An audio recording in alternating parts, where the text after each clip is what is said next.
Resenha Diversa tá de volta, dessa vez com a nossa resenha esportiva de toda segunda-feira. E quem traz todas as informações dos jogos que aconteceram aí no final de semana é ele, Gabriel Luterbach. Gabriel, bom dia pra você. Como é que você tá? Como é que foi de final de semana? Bom dia, Roberto. Bom dia ao pessoal de casa. Pois é, fim de semana foi cheio de emoção, teve muito jogo aí pelo Campeonato Brasileiro, teve despedida de um grande ídolo, teve vitória do Corinthians com gol contra do Rodinei, que foi um gol contra bizarro. Também teve o clássico São Paulo e Atlético Mineiro, que a gente pode falar que é um clássico, apesar de serem de estados diferentes, com 0-0, mas foi um jogo ok, foi um jogo bom. Então vamos começar falando sobre o Corinthians e Flamengo, pode ser? Com certeza, e assim, não sei, mas Corinthians e Flamengo não é só pelo campeonato não, tá indo aí, né, nas quartas de final da Libertadores. Será, e Flamengo perdeu, será que essa já é uma previsão do que vai acontecer aí para Libertadores? Pois é, Roberta, o jogo do Corinthians e Flamengo foi um jogo bem movimentado, né? Foi um 1-0 com um gol de contra do Rodinei, mas apesar desses times voltarem a se enfrentar na Copa Libertadores da América, acho que vai ser um diferente, Roberto, porque o Flamengo estava bem mexido, estava dando ritmo de jogo para jogadores como o Fabrício Bruno,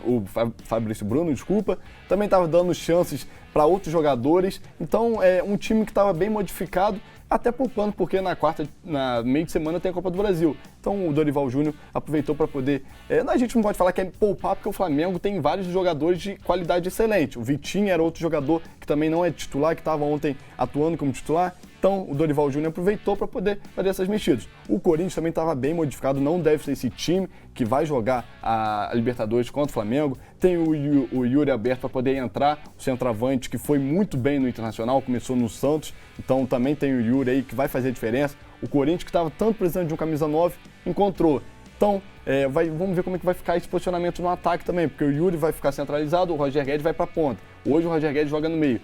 Então, vai ser um jogo diferente, mas já é uma prévia do que a gente vai encontrar na Libertadores. Vamos falar um pouquinho mais sobre esse jogo, Roberto, porque o jogo foi bem ok, foi um jogo movimentado para um domingo à tarde. Teve esse gol contra aí do Rodinei, que foi um pouco bizarro, mas o jogo Eu vi o pessoal na internet bem bravo com esse Rodinei, viu? Exatamente, mas o jogo marcou mesmo pela 600 jogos do Cássio, goleiro do Corinthians. Então a gente falou aí já de uma despedida de um ídolo na introdução, a gente também tem que falar do Cássio, que completou 600 jogos com a camisa do Corinthians, é muito jogo, foi campeão do Mundial de Clubes, campeão da Libertadores, já tem vários títulos, então é importante também fazer essas homenagens enquanto o jogador está em campo, né? Então o Cássio completando 600 e foi fundamental para a vitória do Corinthians, porque no primeiro tempo o Corinthians e o Flamengo estavam jogando ali um ataque contra a defesa contra o ataque, e o Cássio garantiu ali o primeiro tempo não ser vazado. No segundo tempo, o Corinthians conseguiu o gol ali com o Rodinei contra, né? E depois o Flamengo foi para cima ainda. Teve uma chance com o Pedro no finalzinho, o Roger Guedes também teve uma chance ali no finalzinho. Então a gente também pode falar que a emoção do jogo mesmo ficou mais para os minutos finais, com a possibilidade do Corinthians ampliar ou do Pedro fazer um gol ali e descontar para o Flamengo. Então foi um jogo legal.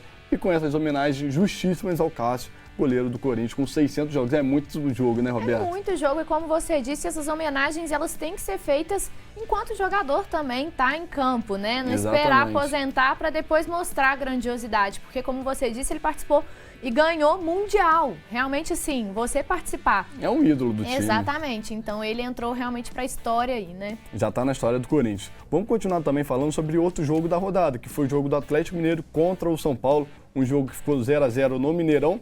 Roberto, sabe quanto tempo que o Atlético Mineiro não ficava um jogo sem não fazer gol no Mineirão? Não. Há quase um ano. Então mostra um pouquinho desse poder ofensivo do Atlético Mineiro. A gente vai ver que teve chances, né? A gente vai ver aí com a cabeçada, quase aí o gol.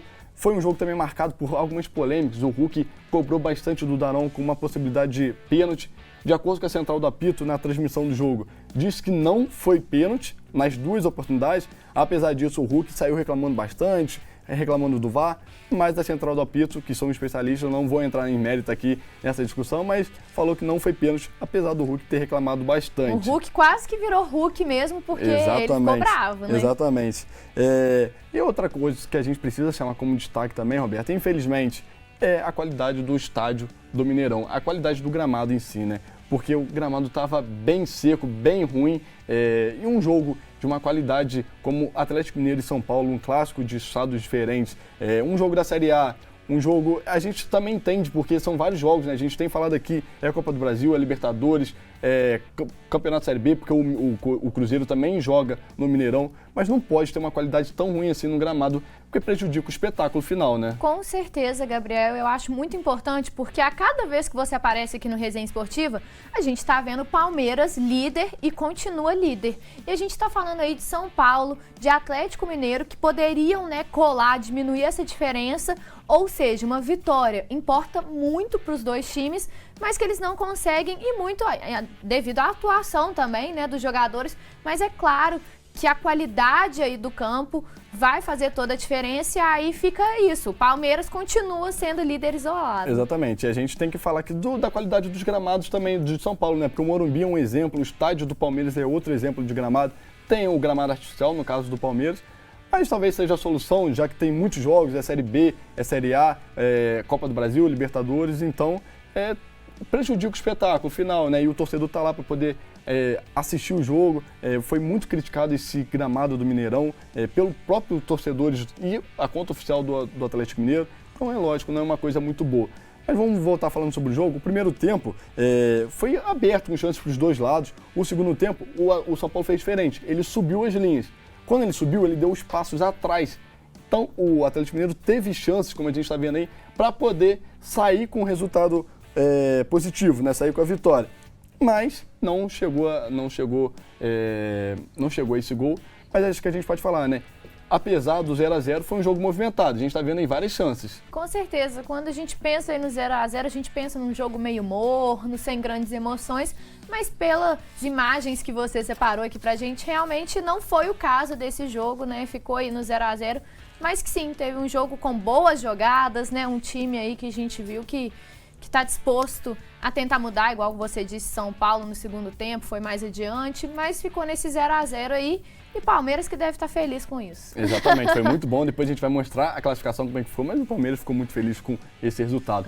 Agora, Roberto, vamos mostrar bola no gol, que é isso que o torcedor quer ver, né? E no jogo do Cuiabá contra o Botafogo, teve bola no gol, então a gente vai mostrar aí os dois gols do Cuiabá, o primeiro gol do Alisson, depois do André Luiz. E, Roberto, você vai observar uma coisinha nesse jogo. Foram duas falhas do Gatito. O Gatito no primeiro soltou pro lado uma bola que talvez dava para agarrar, né? Dava para poder segurar. E depois teve mais uma falha também pro gol do André Luiz. Então o jogo ficou marcado por essas duas falhas e também por expulsões. O Botafogo teve dois jogadores expulsos que são os dois laterais, então prejudicou muito aí o rendimento do jogo do Botafogo. A gente pode falar que foi um jogo que deu tudo errado para o Botafogo, tantas falhas, tantas expulsões, e acaba, lógico, decidindo no placar final, que foi 2-0 para o Cuiabá. O Cuiabá, ele soube aproveitar muito os lados do campo, com o Alisson, que fez o gol, o André Luiz, que também fez o gol, e também com as expulsões dos laterais, que não estavam em um dia bom. E por ali ele encontrou os gols que fizeram a diferença no placar final. Então o Cuiabá dando tudo certo, e o Botafogo ali muito nervoso, Botafogo que não se encontrou na partida e que está oscilando bastante, né? O Botafogo, quando a gente acha que vai engatar uma sequência boa, o Botafogo não consegue engatar. E que com certeza faz a diferença na classificação, né, que a gente vai ver. Porque com isso, o Botafogo ele se distanciou do G6 e com a vitória foi muito importante para o Cuiabá, porque ele saiu da zona do rebaixamento. Então, era um jogo que para o Botafogo seria muito importante, porque estava enfrentando um time da zona do rebaixamento, né? Então era importante pontuar para poder ter esse sonho mais próximo da Libertadores, mas não conseguiu. Cuiabá, por consequência, conseguiu aí sair dessa zona tão incômoda, né? É isso aí. Como que ficou, então, essa mistura toda depois desses resultados desse fim de semana? A gente vai mostrar. Mas antes de mostrar, vamos falar sobre o jogo do Fluminense e Ceará, que marcou a despedida do ídolo Fred. O Fluminense que venceu por 2-1 com gol do Cano, gol do Matheus Martins, mas a festa foi para o ídolo Fred, o grande camisa 9 do Fluminense. Foi uma festa muito bonita, a gente separou algumas imagens, mas vamos começar primeiro com os gols. Primeiro gol do Cano, faz o L, sempre o Cano aí, e na comemoração ele mandou o coraçãozinho pro Fred. A comemoração do Fred ele devolveu para o atacante, e no segundo gol do Fluminense, Cano de novo tocou pro meio, o Matheus Martins só empurrou pro fundo da rede. E a gente aí tá vendo o Ceará descontando já aos 47 minutos do segundo tempo, tentou jogar uma água no chope dos torcedores do Fluminense, na festa do Fluminense, mas não foi tarde, né? Não deu tempo do Ceará. O Ceará que fez uma partida ok, o Ceará foi bem, teve chances para poder talvez até empatar ou até ganhar, porque o Fábio foi exigido, o Fábio respondeu também. O Fábio que vai encontrar o Cruzeiro no meio de semana, já que a gente está falando de ídolo, Fábio, Cássio, Fred, que vai reencontrar. Mas o Fluminense, desde o início do jogo, ele estava com um ímpeto ofensivo muito grande, sabe? Ele aproveitou o mando de campo, aproveitou o apoio da torcida, teve a bola, procurou o espaço, no segundo tempo já achou mais esses espaços, teve mais uma inspiração ali e saiu com a vitória. Mas vamos mostrar as imagens da despedida do Fred, da festa da torcida do Fluminense. 63 mil torcedores no Maracanã, é o recorde de público do Fluminense em partidas no Maracanã, fora clássico, né? E a gente está vendo aí a despedida do Fred, ele que estava com os familiares, reuniu todo mundo. O Fred também que marcou 199 gols com a camisa do Fluminense, é o maior artilheiro do Fluminense, é o maior artilheiro também do Campeonato Brasileiro em pontos corridos. Então o Frederico aí fez a história dele no Campeonato Brasileiro e agora se encerrou com uma despedida muito bonita, emocionante. E ele precisava disso, né? A gente sempre fala, tem que despedir do ídolo em vida, né? Não esperar que o jogador saia dos campos, que o jogador... a gente tem essa cultura no Brasil, né? Depois que morre que a pessoa fica falando, não. Foi muito bonito o que a torcida do Fluminense fez, orgulhou, deixou o jogador emocionado, todo mundo ficou assim no estádio. E fica clara a nossa homenagem aqui do Resenha Esportiva. Já tô até aqui com a minha máscara do Fred. Eu não sou tricolor, mas o Fred a gente tem que reconhecer, realmente aí marcou a história do Fluminense. Então, Fred, muito obrigada. Fred vai te pegar. Exatamente. Ele que fez aí, né, tem lances históricos, ele que marcou mesmo a história do Fluminense, não só do Fluminense, mas sim do futebol brasileiro. Então fica aí também a nossa homenagem. Fred está aposentado. Aposentado agora, vai poder curtir mais a família. Ele mesmo falou que vai querer levar os filhos para a escola. Então agora a vida de atleta, aquela vida corrida, vai virar um outro Fred, né? E ele falou que quer descansar, mas quer voltar ao futebol e voltar para poder ajudar o Fluminense de alguma maneira. Isso é comum, né? Vai ver, Fred aí volta como técnico, já pensou? Então, olha, muito bonita essa festa. E aí, Gabriel, encerramos a nossa resenha de hoje. Com essa homenagem aí justíssima e também merecida. Bonito demais, ainda mais recorde de público, imagina a emoção de quem estava lá. Então, Gabriel, muito obrigada pela sua participação. Quinta-feira você volta então com mais informações pra gente do mundo do futebol. Até quinta-feira. E na volta a gente continua aí o nosso Bora Rangar e hoje o chefe Arthur Veloso tem um convidado super especial. Então não dá pra perder, né? A gente volta já já.